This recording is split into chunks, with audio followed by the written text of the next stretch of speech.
Hey gang, Ronan here. As you can see in this game, I'm playing the Tier 10 Pan-European Destroyer Holland. This will be the first of 3 replays of the Holland that I'm going to be highlighting over the next few days. They highlight different parts of what I like about the ship and different situations. This first game, at one point I have to decide whether taking out a full health Balau on a flank by running into it is worth my ship. And I'm interested to hear your opinion about it. Of course, my decision will become apparent as you're watching the video, and we'll talk a little bit about that. Or I will talk a little bit more about that as this progresses. I feel like I played a reasonably solid game here, but these kinds of decisions are made in the heat of the moment in split seconds in a lot of cases, and it's stressful. Now, I love that part of the game. I love making those decisions, and it is a game. So, when you make a decision like that, sometimes it works out great, other times it doesn't. And sometimes people can be pretty brutal about it one way or the other.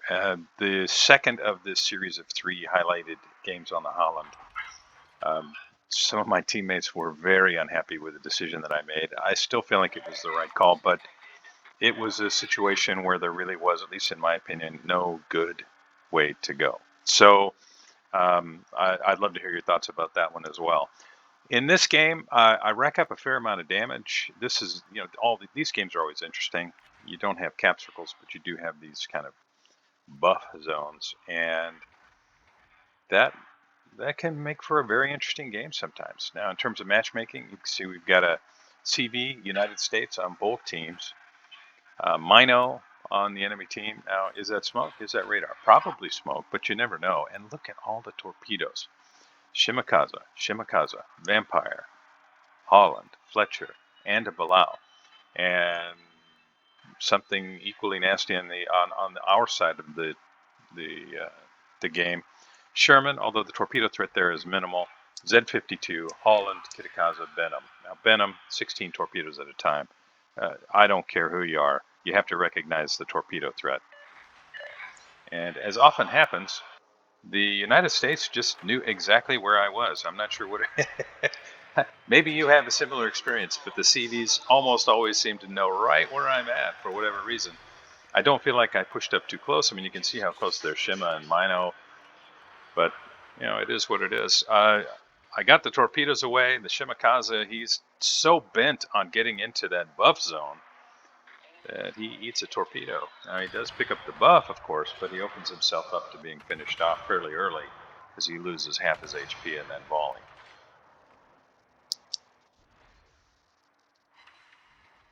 Now, that Mino, he did a great job in this game. So props to that player.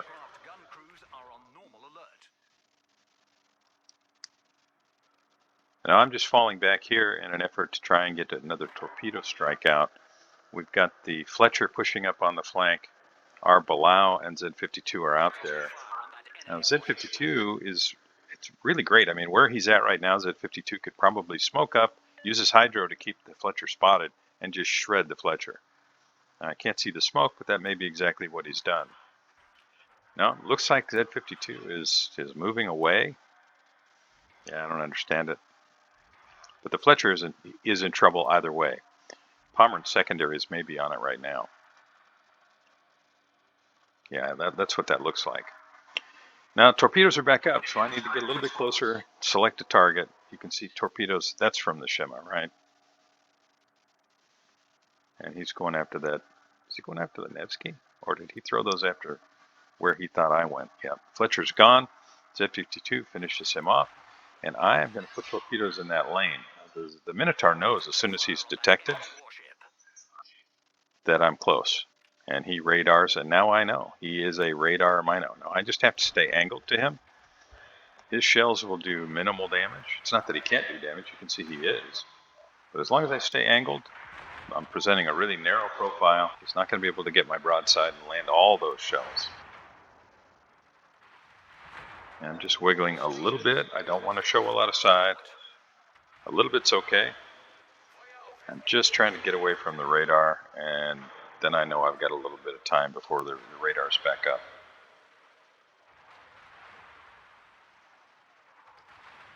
Now he may be hoping that his CV is going to spot me.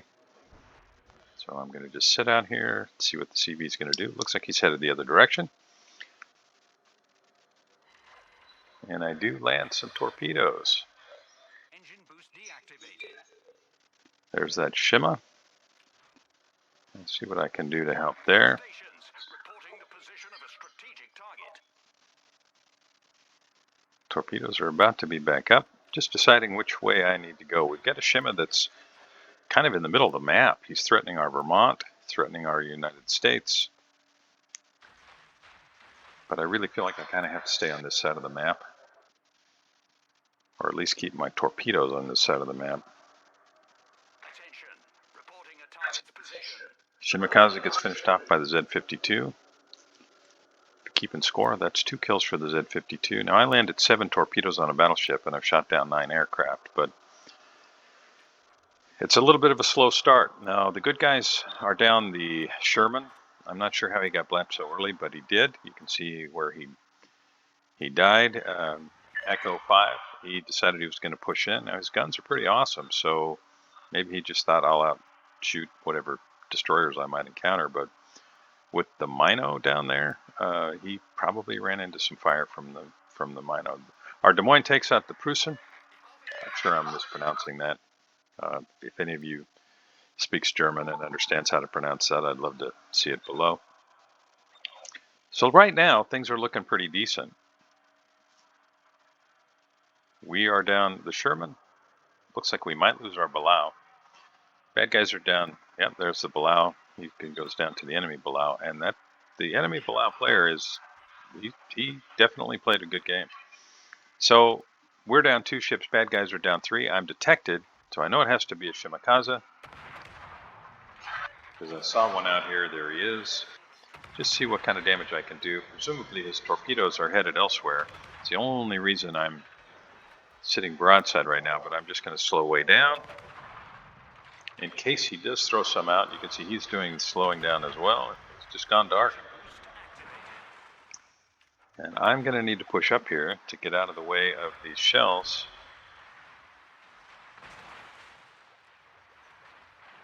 And just fall back. 5 seconds and I'll be undetected. And Shim is going to try to keep me detected. I'm going to spin the guns around here. And I want to keep that island between myself and the Vampire. And a little help from the CV, thank goodness. And here comes some torpedoes from the Shima. And I'm detected by the Vampire. I have to wait for these torpedoes. And now I'm just going to beat feet, try to get out of here.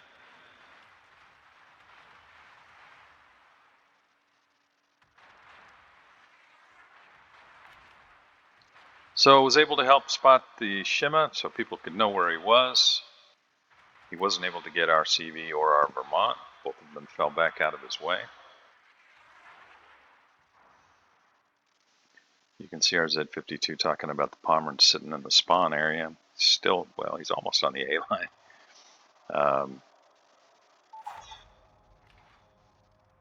Torpedoes are almost back up. I've still got the threat of the Mino's radar, so maybe I'll focus on these battleship players. So we can see Iowa, Izumo, and the Kurfürst. Now, with Kurfürst is the only one we can see, but I know Iowa and Izumo are back there. And our Nevsky is going to work.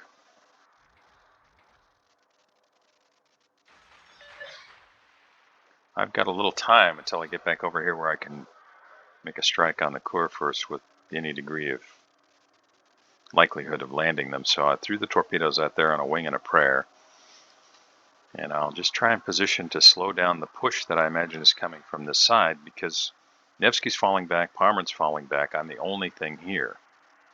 Now we do have a 40-point lead right now. And we've got Des Moines and Kitakaze and Benham all in the cap facing off against Mino, Holland, and Vampire.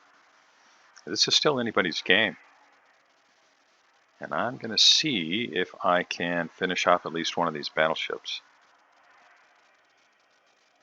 Kurfürst, he's got the cover of the island. Is he going to slow down? Very often they will. try to use the island. He's making a run for the center. What's Kurfürst going to do? Is he going to accelerate again? It looks like he is. Yeah, I don't really have a good torpedo shot on anybody. And I hate to waste him. Okay, he's accelerating now. Now he may be finished off before the torpedoes get there. So I'll set one set on him and another just kind of into that blob of smoke. And I spot the Belau. Now he's full health. I'm able to do just a little bit of chip damage before he vanishes. And now I know there's a ping coming, right?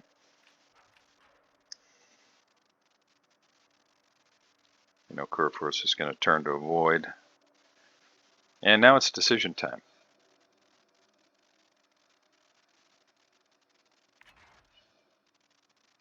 Do I stay close to the Belau? And I opt to stay close to the Belau.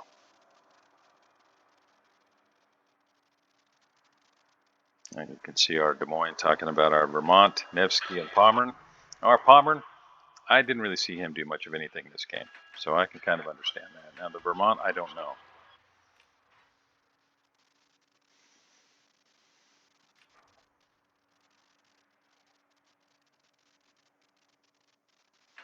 I might put my drop off on the Iowa here. Let's just hope he keeps going in a straight line.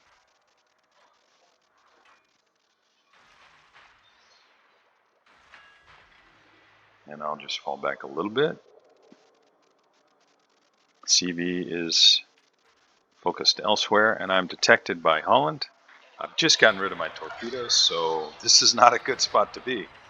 He's got more HP than I do, so I just have to angle up and hope I can do more damage with more accurate shots.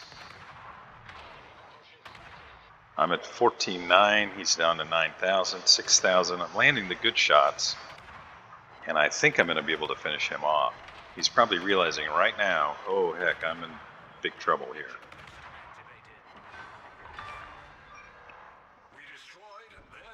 I'm going to angle up a little bit in the hope that if he threw torpedoes I can get away from him. But I don't think he had any ready. Now I do land a torpedo on the Iowa, but it's not enough. Yeah, he did get his torpedoes away. I just have to hope I can outrun it. Try and swing the tail a little bit here. There we go.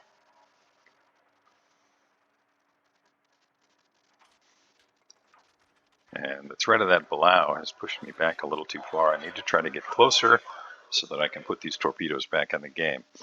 Now, right now, we are ahead on ships, and we are, we've got a points lead. But other than their Kurfürst, everybody's got a lot of HP, and our guys are pretty banged up, myself included.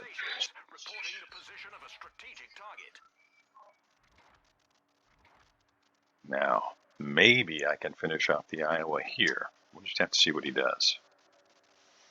I'm not in any hurry. I want to wait, see if he's going to change his line. He just fired.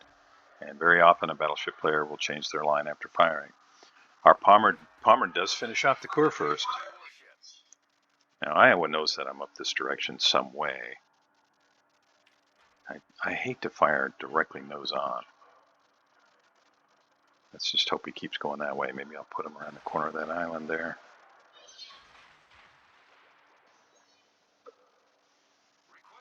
And fall back. I don't want to get spotted by the Belau right now. I was going to have to turn one way or the other. I'm hoping he's turning out. If he does, I'm going to land some torpedoes here. So I'm at, basically 13,000 HP, and I'm going to have a little bit more than that here in a second. Now, if Iowa keeps turning, he's liable to avoid my torpedoes, but nope, those look pretty good.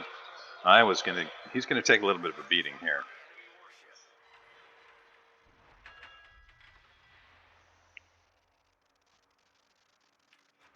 And he turned, and that saved him, but he did need a whole bunch of torpedoes. So I'm sitting at 146,000 damage. I'm pretty happy with that. 13 torpedoes, and because he's turned so much, Pommern is able to get up the big shot. So, whatever Pommern was doing in the early going,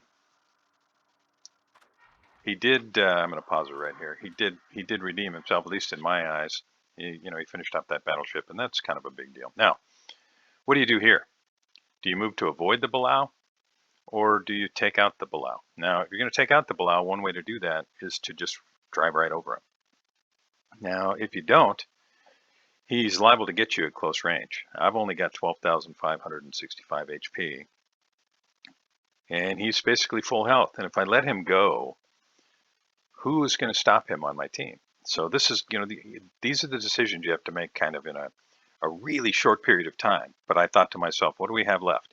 We've got a Nevsky, Pommern, Prusen, Vermont, and our CV. And our CV is being harassed by the Vampire right now. So that leaves a sub against a bunch of ships that really aren't equipped to stop him if he knows what he's doing. So I determined I need to take this guy out. And I need to make sure that 100% he's gone, even at the cost of my own ship. So that's what I do here. And he, realizing he's about to get depth charged, you can see him starting to come up and up and up, and I know I'm about to get killed here. But I take him with me. And now this flank is cleared, and there's no more torpedo threat. Now there, United States finishes off our Prusen. But at this point, it's 4 ships to 2, and our team has got this in the bag. So I feel pretty good about that. 9 aircraft shot down, 7 floods on 13 torpedo hits, 65 shells on target, 4 detections, 3 ships killed, Vampires in trouble, 3 incapacitations, 2 fires, 168,502 damage. I think that's a respectable game. Certainly not going to win any awards, and it's not a top game, and not particularly exciting. But as I mentioned earlier, I wanted to kind of highlight some of the decisions that we have to make in this game and why it's stressful. And it's been kind of an eye-opener for me in a way to think about it in those terms, because I know a lot of players, especially newer players, and we have a lot of newer players even in high tiers now, they're struggling. They're trying to do the best that they can. And, I have to admit, I have been, just like that guy right there, especially critical of some decisions that are made, and maybe that's not fair. So, when I look at someone and they got 15,000 games, it may be easy to say, okay, that was a bonehead move. But, we got a lot of people that play this game that are retired or maybe have some physical issues or other issues that might prevent them from being able to have really fast reflexes. And you understand where I'm going with that. So I wanted to highlight the decision-making process for those who have the quick reflexes and everything in order to be able to play this game at really high levels. Maybe be as patient as possible with those who maybe aren't capable due to either some kind of limitation or just being new. And a lot of us have been around this game for 6-7 years at this point. We take a lot of this stuff for granted, but this is a pretty complicated game. A lot of things to consider. And when I think back to when I was new, I have to admit I was pretty clueless. I don't know how many games I played before I realized, oh, you can zoom in. There, you can use binocular view. Wow, that's pretty cool. I'm sure I played a ton of games before I even realized that. And I'm sure my teammates were probably very irritated with me. Anyway, this game is going to be ramped up here shortly, so I'm going to call it quits on my narration. I hope you enjoyed this. I hope you got a little something out of this. The next couple are going to be like this, so if this isn't your cup of tea, probably the next 2 won't be either. But I am going to run these kind of back to back rather than the 2-a-week format that I've been doing. So things will kind of get back to normal here in the next week or so. Thanks a lot for joining me. I really appreciate you spending some time here with me. I'd really appreciate it also if you could like and subscribe. If you have any questions or comments, I'd love to see them below, and I'll see you next time.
designated target.